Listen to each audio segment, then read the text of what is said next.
जैन साहब बताएं सर, कौन सा स्टॉक आज आपने चुना है? बिल्कुल। Very good morning Anil ji, once again. आज स्टॉक चुना है मैंने अपडेटेड सर्विसेज लिमिटेड।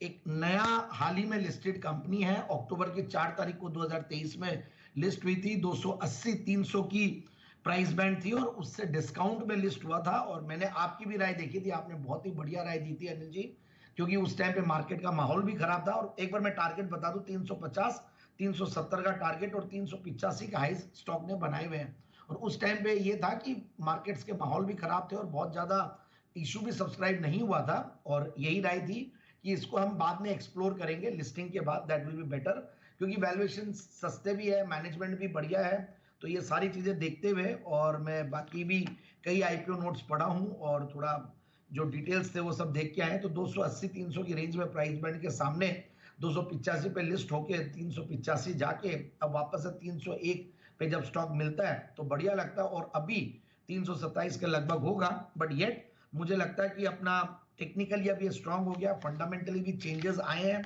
और जो प्रोसीड्स आए थे उससे इन्होंने डेट्स को रिड्यूस किया है, तो उससे भी फर्क पड़ता है। इनफैक्ट जब इंटरेस्ट आउटफ्लो में फर्क पड़ता है तो क्वार्टरली बेसिस पे अच्छा खासा इनका इंटरेस्ट आउटफ्लो भी फर्क पड़ा है।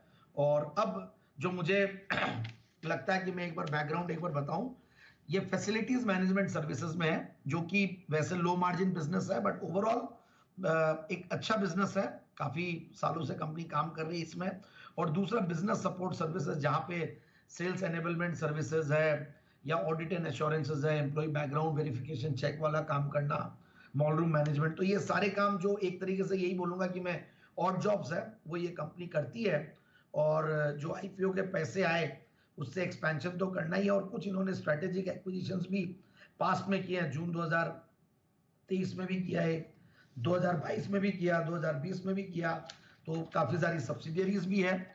और मैं देख रहा था अभी कॉन कॉल के नोट्स, तो वहां पे भी इनके कुछ अच्छे रेवेन्यू ग्रोथ की मतलब फ्यूचर आउटलुक भी आ रही है। और 15 से 18% की बीएसएस सेगमेंट में ग्रोथ का अनुमान लगा रहे हैं। और ओवरऑल एक अच्छा इनफैक्ट ग्रोथ भी कंपनी ने दिखाया है। 41% की कैगर रही है पिछले 3 साल में। सेल्स की कैगर 26% की रही है। Return on capital employed 25-26%, return on equity 22-23% के लगभग, और 14-15 के पी मल्टीपल पे स्टॉक है।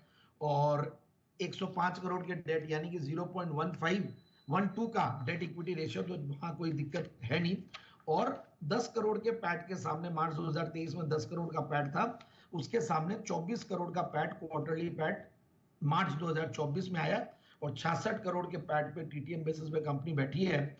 और ओवरऑल आईपीओ जब आया था और अभी में प्रॉफिट्स में काफी बड़ा फर्क है। दोनों क्वार्टर अच्छे गए, दिसंबर के क्वार्टर और मार्च के क्वार्टर भी। 2500 करोड़ के पैट के सामने 66 करोड़ का वो है। और प्रोमोटर्स की शेयर होल्डिंग है, एफआईआई डीआईज भी करीब 5-6% के लगभग, 14-15-20% के लगभग होल्ड करते हैं। इन पब्लिक शेयर होल्डिंग में भी कुछ रिनाउंड नेम्स है जिनसे कॉन्फिडेंस आता है। तो मेरे हिसाब से इस स्टॉक को बिल्कुल इन लेवल्स पे देखा जा सकता है, 350-370 के टारगेट के लिए।